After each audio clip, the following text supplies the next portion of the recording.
गीता ज्ञान अनूप है, जीवन का आधार। पठन मंथन जो करे, मिटे जन्म का भार।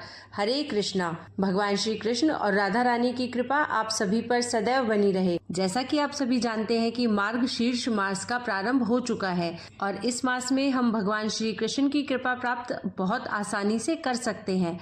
उनकी कृपा प्राप्ति के लिए आप प्रतिदिन भगवत गीता का पाठ करें, उनके मंत्रों का उच्चारण करें और भगवान श्री कृष्ण के चरित्रों का गुणगान करें, तो आप देखेंगे कि आपको यथाशीघ्र ही भगवान श्री कृष्ण की कृपा प्राप्त हो जाएगी। दोस्तों, आपको आज से हमारे इस चैनल पर अगहन मास या यूं कहें मार्गशीर्ष मास की कथाएं सुनने को मिलेंगी और भगवत गीता का पाठ भी प्रतिदिन नियम पूर्वक सुनने को मिलेगा। तो आपसे अनुरोध है कि आप भी भगवान की इन कथाओं का प्रतिदिन श्रवण करें और भगवान की कृपा के पात्र बने। तो अब आरंभ करते हैं भगवत गीता का प्रथम अध्याय।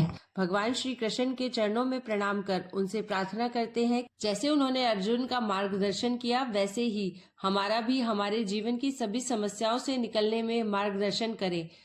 ओम श्री कृष्णाय नमः। महाभारत के युद्ध के आरंभ में जब कौरव और पांडवों की सेनाएं कुरुक्षेत्र के मैदान में आमने सामने खड़ी होती हैं, तब भगवत गीता का पहला अध्याय शुरू होता है। इसे अर्जुन विषाद योग कहा जाता है, क्योंकि इसमें अर्जुन की मानसिक स्थिति और उसका संकट व्यक्त किया गया है। महर्षि वेदव्यास के आशीर्वाद से संजय दिव्य दृष्टि से युद्ध के मैदान का दृश्य देख सकते थे। धृतराष्ट्र संजय से पूछते हैं कि उनके पुत्र कौरव और पांडव जो धर्मभूमि कुरुक्षेत्र में एकत्र हुए हैं, क्या कर रहे हैं। संजय ने कौरवों और पांडवों की विशाल सेनाओं का वर्णन किया। दुर्योधन अपने गुरु द्रोणाचार्य के पास जाकर पांडवों की सेना और उनकी रणनीति का उल्लेख करता है। भगवान कृष्ण अर्जुन के सारथी के रूप में उनका रथ युद्ध भूमि के बीच में ले जाते हैं ताकि अर्जुन दोनों सेनाओं को देख सके। अर्जुन अपने बंधु बांधवों, गुरुजनों और मित्रों को युद्ध के लिए तैयार देखकर भावुक हो जाता है। वह सोचता है कि इस युद्ध में अपनों का वध करना पाप होगा। अर्जुन अपनी स्थिति पर गहराई से विचार करते हैं और कहते हैं कि इस युद्ध से केवल विनाश, अनैतिकता और कुल धर्म का नाश होगा। वह अपने शस्त्र नीचे रखकर युद्ध न करने का निर्णय लेते हैं। अर्जुन अपने संशय और दुख को भगवान कृष्ण के समक्ष प्रकट करते हैं। वह मार्गदर्शन मांगता है और कहता है कि वह युद्ध करने में असमर्थ है। अर्जुन की इसी मन स्थिति के कारण इस अध्याय का नाम अर्जुन विषाद योग पड़ा। एक समय पार्वती जी ने पूछा, हे महादेव जी, किस ज्ञान के बल पर संसार के सब लोग आपको शिव कहकर पूजते हैं। मृगछाला ओढ़े और अपने सभी अंगों में शमशान की विभूति लगाए, गले में सर्प और नरमुंडों की माला आप पहने हुए हो, इनमें तो कोई भी पवित्र नहीं है। फिर आप किस ज्ञान से पवित्र माने जाते हैं। तब महादेव ने उत्तर दिया कि हे प्रिय सुनो, मैं गीता ज्ञान को अपने हृदय में धारण करने से पवित्र माना जाता हूँ। इस ज्ञान से मुझे बाहर के कर्म नहीं व्यापते। तब पार्वती जी ने कहा कि हे भगवान, जिस गीता ज्ञान की आप ऐसी स्तुति करते हैं, उसके श्रवण करने से कोई कृतार्थ भी हुआ है। महादेव ने उत्तर देते हुए कहा कि इस ज्ञान को सुनकर बहुत से जीव कृतार्थ हुए हैं और आगे भी होंगे। मैं तुम्हें एक पुरातन कथा कहता हूँ, तुम सुनो। एक समय पाताल लोक में शेषनाग की शैया पर श्री नारायण जी नैन मूंदकर आनंद में मग्न थे। उस वक्त भगवान के चरण दबाते हुए लक्ष्मी जी ने पूछा, हे प्रभु, निद्रा और आलस्य तो उन पुरुषों को व्यापता है जो जीव तामसी होते हैं, फिर आप तो तीनों गुणों से अतीत हो, आप तो वासुदेव हो, आप जो नेत्र मूंद रहे हो, इससे मुझको बड़ा आश्चर्य है। मेरे इस संदेह का आप निवारण कीजिए। श्री भगवान बोले, सुंदरी सुनो, मैं गीता में अपनी स्थिति का वर्णन करता हूँ। क्रमशः 5 अध्यायों को तुम 5 मुख जानो, 10 अध्यायों को 10 भुजाएं समझो तथा 1 अध्याय को उदर और 2 अध्यायों को दोनों चरण कमल जानो। इस प्रकार यह 18 अध्यायों की वांग्मय ईश्वरीय मूर्ति ही समझनी चाहिए। यह ज्ञान मात्र से ही महान पातकों का नाश करने वाली है। जो उत्तम बुद्धि वाला पुरुष गीता के 1 या आधे अध्याय का अथवा 1 आधे या चौथाई श्लोक का भी प्रतिदिन अभ्यास करता है, वह सुशर्मा के समान मुक्त हो जाता है। श्री लक्ष्मी जी ने पूछा, देव, सुशर्मा कौन था, किस जाति का था और किस कारण से उसकी मुक्ति हुई। श्री भगवान बोले, प्रिय, सुशर्मा बड़ी खोटी बुद्धि का मनुष्य था। पापियों का तो वह शिरोमणि ही था। उसका जन्म वैदिक ज्ञान से शून्य एवं क्रूरतापूर्ण कर्म करने वाले ब्राह्मणों के कुल में हुआ था। वह न ध्यान करता था, न जप, न होम करता था, न अतिथियों का सत्कार। वह लंपट होने के कारण सदा विषयों के सेवन में ही आसक्त रहता था। हल जोतता और पत्ते बेचकर जीविका चलाता था। उसे मदिरा पीने का व्यसन था तथा वह मांस भी खाया करता था। इस प्रकार उसने अपने जीवन का दीर्घ काल व्यतीत कर दिया। एक दिन मूढ़ बुद्धि सुशर्मा पत्ते लाने के लिए किसी ऋषि की वाटिका में घूम रहा था। इसी बीच में काल रूपधारी काले सांप ने उसे डस लिया। सुशर्मा की मृत्यु हो गई। तदनंतर वह अनेक नरकों में जा वहां की यातनाएं भोगकर मृत्युलोक में लौट आया और वहां बोझा ढोने वाला बैल हुआ। उस समय किसी पंगु ने अपने जीवन को आराम से व्यतीत करने के लिए उसे खरीद लिया। बैल ने अपनी पीठ पर पंगु का भार ढोते हुए बड़े कष्ट से 7-8 वर्ष बिताए। एक दिन पंगु ने किसी ऊंचे स्थान पर बहुत देर तक बड़ी तेजी के साथ उस बैल को घुमाया। इससे वह थककर बड़े वेग से पृथ्वी पर गिरा और मूर्छित हो गया। उस समय वहां कौतूहलवश आकृष्ट हो बहुत से लोग एकत्रित हो गए। उस जन समुदाय में से किसी पुण्यात्मा व्यक्ति ने उस बैल का कल्याण करने के लिए उसे अपना पुण्यदान किया। तत्पश्चात कुछ दूसरे लोगों ने भी अपने अपने पुण्यों को याद करके उन्हें उसके लिए दान किया। उस भीड़ में एक गणिका अर्थात एक वैश्या भी खड़ी थी। उसे अपने पुण्य का पता नहीं था, तो भी उसने लोगों की देखा देखी उस बैल के लिए कुछ त्याग किया। तदनंतर यमराज के दूत उस मरे हुए प्राणी को पहले यमपुरी में ले गए। वहां यह विचार कर कि यह वैश्या के दिए हुए पुण्य से पुण्यवान हो गया है, उसे छोड़ दिया गया। फिर वह भूलोक में आकर उत्तम कुल और शील वाले ब्राह्मणों के घर में उत्पन्न हुआ। उस समय भी उसे अपने पूर्व जन्म की बातों का स्मरण बना रहा।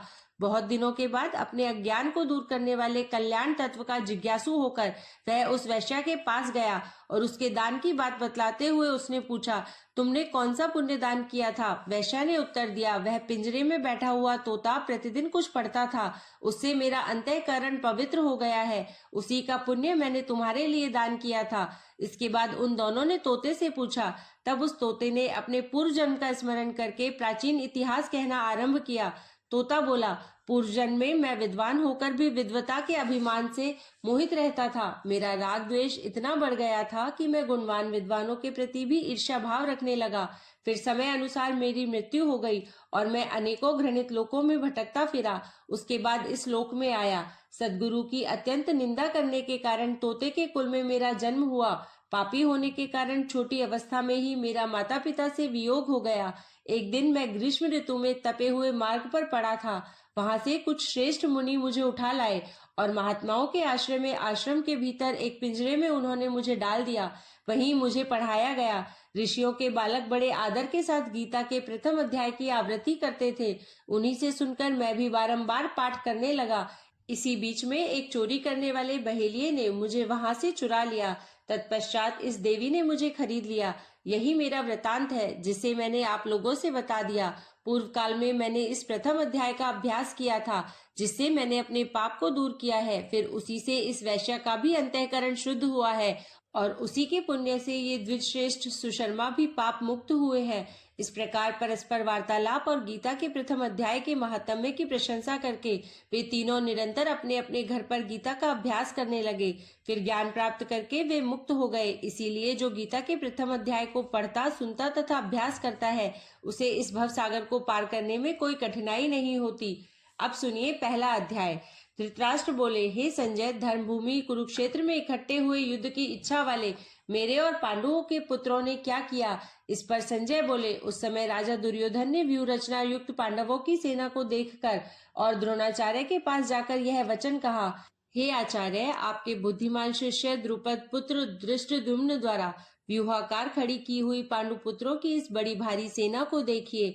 इस सेना में बड़े बड़े धनुषों वाले युद्ध में भीम और अर्जुन के समान बहुत से शूरवीर हैं, जैसे सात्यकी और विराट तथा महारथी राजा द्रुपद और दृष्टकेतु, चेकितान तथा बलवान काशीराज, पुरजित, कुंती भोज और मनुष्यों में श्रेष्ठ शैव्य और पराक्रमी युधामन्यु तथा बलवान उत्तमौजा, सुभद्रा पुत्र अभिमन्यु और द्रौपदी के 5 पुत्र, ये सभी महारथी हैं। हे ब्राह्मण श्रेष्ठ, हमारे पक्ष में भी जो जो प्रधान है उनको आप समझ लीजिए। आपके जानने के लिए मेरी सेना के जो जो सेनापति हैं उनको कहता हूँ। एक तो स्वयं आप और पितामह भीष्म तथा कर्ण और संग्राम विजयी कृपाचार्य तथा वैसे ही अश्वत्थामा, विकर्ण और सोमदत्त का पुत्र भूरिश्रवा तथा और भी बहुत से शूरवीर अनेक प्रकार के अस्त्र शस्त्रों से युक्त मेरे लिए जीवन की आशा को त्यागने वाले सबके सब युद्ध में चतुर है। भीष्म पितामह द्वारा रक्षित हमारी वह सेना सब प्रकार से अजय है और भीम द्वारा रक्षित इन लोगों की यह सेना जीतने में सुगम है। इसलिए सब मोर्चों पर अपनी अपनी जगह स्थित रहते हुए आप लोग सबके सब ही निसंदेह भीष्म पितामह की ही सब ओर से रक्षा करें। इस प्रकार द्रोणाचार्य से कहते हुए दुर्योधन के वचनों को सुनकर कौरवों में वृद्ध बड़े प्रतापी पितामह भीष्म ने उस दुर्योधन के हृदय में हर्ष उत्पन्न करते हुए उच्च स्वर से सिंह की नाद की समान गर्ज कर शंख बजाया। उसके उपरांत शंख और नगारे तथा ढोल मृदंग और नरसिंह आदि बाजे एक साथ ही बजे। उनका वह शब्द बड़ा भयंकर हुआ। उसके अनंतर सफेद घोड़ों से युक्त उत्तम रथ में बैठे हुए श्री कृष्ण महाराज और अर्जुन ने भी अलौकिक शंख बजाए। उनमें श्री कृष्ण महाराज ने पांचजन्य नामक शंख और अर्जुन ने देवदत्त नामक शंख बजाया। भयानक कर्म वाले भीमसेन ने पौंड्र नामक महाशंख बजाया। कुंती पुत्र राजा युधिष्ठिर ने अनंत विजय नामक शंख और नकुल तथा सहदेव ने सुघोष और मणि पुष्पक नाम वाले शंख बजाए। श्रेष्ठ धनुष वाले काशीराज और महारथी शिखंडी और दृष्टद्युम्न तथा राजा विराट और अजय सात्यक तथा राजा द्रुपद और द्रौपदी के पांचों पुत्र और बड़ी भुजा वाले सुभद्रा पुत्र अभिमन्यु, इन सब ने हे राजन अलग अलग शंख बजाए और उस भयानक शब्द ने आकाश और पृथ्वी को भी शब्दायमान करते हुए धृतराष्ट्र पुत्रों के हृदय विदीर्ण कर दिए। हे राजन, उसके उपरांत कपिध्वज अर्जुन ने खड़े हुए धृतराष्ट्र पुत्रों को देखकर उस शस्त्र चलने की तैयारी के समय धनुष उठाकर ऋषिकेश श्री कृष्ण महाराज से यह वचन कहा, हे अच्युत, मेरे रथ को दोनों सेनाओं के बीच में खड़ा करिए, जब तक मैं इन स्थित हुए युद्ध की कामना वालों को अच्छी प्रकार देख लूं कि इस युद्ध रूप व्यापार में मुझे किन किन के साथ युद्ध करना योग्य है। दुर्बुद्धि दुर्योधन का युद्ध में कल्याण चाहने वाले जो ये राजा लोग इस सेना में आए हैं, उन युद्ध करने वालों को मैं देखूंगा। संजय बोले, हे धृतराष्ट्र, अर्जुन द्वारा इस प्रकार कहे हुए महाराज श्री कृष्णचंद्र ने दोनों सेनाओं के बीच में भीष्म और द्रोणाचार्य के सामने और संपूर्ण राजाओं के सामने उत्तम रथ को खड़ा करके ऐसे कहा कि हे पार्थ, इन इकट्ठे हुए कौरवों को देखो। उसके उपरांत प्रथापुत्र अर्जुन ने उन दोनों ही सेनाओं में स्थित हुए पिता के भाइयों को, पितामहों को, आचार्यों को, मामाओं को, भाइयों को, पुत्रों को, पौत्रों को तथा मित्रों को, ससुरों को और सुहृदयों को देखा। इस प्रकार उन खड़े हुए संपूर्ण बंधुओं को देखकर वे अत्यंत करुणा से युक्त हुए। कुंती पुत्र अर्जुन शोक करते हुए यह बोले, हे कृष्ण, इस युद्ध की इच्छा वाले खड़े हुए स्वजन समुदाय को देखकर मेरे अंग शिथिल हुए जाते हैं और मुख भी सूख जाता है और मेरे शरीर में कंप तथा रोमांच होता है तथा हाथ से गांडीव धनुष गिरता है और त्वचा भी बहुत जलती है तथा मेरा मन भ्रमित सा हो रहा है, इसलिए मैं खड़ा रहने को भी समर्थ नहीं हूँ। हे केशव, लक्षणों को भी विपरीत ही देखता हूँ तथा युद्ध में अपने कुल को मारकर कल्याण भी नहीं देखता। हे कृष्ण, मैं विजय नहीं चाहता और राज्य तथा सुखों को भी नहीं चाहता। हे गोविंद, हमें राज्य से क्या प्रयोजन है अथवा भोगों से और जीवन से भी क्या प्रयोजन है, क्योंकि हमें जिनके लिए राज्य, भोग और सुख आदि इच्छित है, वे ही यह सब धन और जीवन की आशा को त्याग कर युद्ध में खड़े हैं, जो कि गुरुजन, ताऊ, चाचे, लड़के और वैसे ही दादा, मामा, ससुर, पोते, साले तथा और भी संबंधी लोग हैं। इसलिए हे मधुसूदन, मुझे मारने पर भी अथवा 3 लोक के राज्य के लिए भी मैं इन सबको मारना नहीं चाहता, फिर पृथ्वी के लिए तो कहना ही क्या है। हे जनार्दन, धृतराष्ट्र के पुत्रों को मारकर भी हमें क्या प्रसन्नता होगी, इन आताताइयों को मारकर तो हमें पाप ही लगेगा। इससे हे माधव, अपने बांधव धृतराष्ट्र के पुत्रों को मारने के लिए हम योग्य नहीं है, क्योंकि अपने कुटुंब को मारकर हम कैसे सुखी होंगे। यद्यपि लोभ से भ्रष्टचित्त हुए ये लोग कुल के नाशकृत दोष को और मित्रों के साथ विरोध करने में पाप को नहीं देखते हैं, परंतु हे जनार्दन, कुल के नाश करने से होते हुए दोष को जानने वाले हम लोगों को इस पाप से हटने के लिए क्यों नहीं विचार करना चाहिए, क्योंकि कुल के नाश होने से सनातन कुल धर्म नष्ट हो जाते हैं। धर्म के नाश होने से संपूर्ण कुल को पाप भी बहुत दबा लेता है तथा हे कृष्ण, पाप के अधिक बढ़ जाने से कुल की स्त्रियां दूषित हो जाती है और हे वाषण्य, स्त्रियों के दूषित होने पर वर्ण संकर उत्पन्न होता है और वह वर्ण संकर कुल घातियों को और कुल को नरक में ले जाने के लिए ही होता है। लोप हुई पिंड और जल की क्रिया वाले इनके पितर लोग भी गिर जाते हैं और इन वर्ण संकर कारक दोषों से कुलघातियों के सनातन कुल धर्म और जाति धर्म नष्ट हो जाते हैं तथा हे जनार्दन, नष्ट हुए कुल धर्म वाले मनुष्यों का अनंत काल तक नरक में वास होता है, ऐसा हमने सुना है। अहो, शोक है कि हम लोग बुद्धिमान होकर भी महान पाप करने को तैयार हुए हैं, जो कि राज्य और सुख के लोभ से अपने कुल को मारने के लिए उद्यत हुए हैं। यदि मुझे शस्त्र रहित न सामना करने वाले को शस्त्रधारी धृतराष्ट्र के पुत्र रण में मारे तो वह मारना भी मेरे लिए अति कल्याणकारक होगा। संजय बोले, रणभूमि में शोक से उद्विग्न मन वाले अर्जुन इस प्रकार कहकर बाण सहित धनुष को त्याग कर रथ के पिछले भाग में बैठ गए। इस प्रकार इस प्रथम अध्याय में अर्जुन की इस मन स्थिति को दर्शाया गया है। इसके आगे का वृतांत आप अगले अध्याय में जरूर सुनिएगा।